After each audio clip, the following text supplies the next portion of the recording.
Короче, эта заявка на Симонова дешевская оказалась также подставная. Женщина якобы в первый раз едет в школу на концерт с ребенком и не знала, что здесь интернета нет, и наличных у нее не было. Прождала, 15 минут, практически, там 13 минут, может.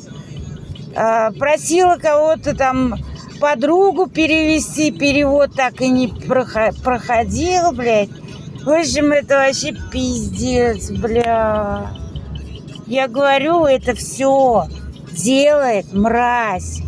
Он выматывает таким образом мне нервы, и не дает заработать ради своей цели, Братьев, я говорю, поэтому я не прощу никогда в жизни.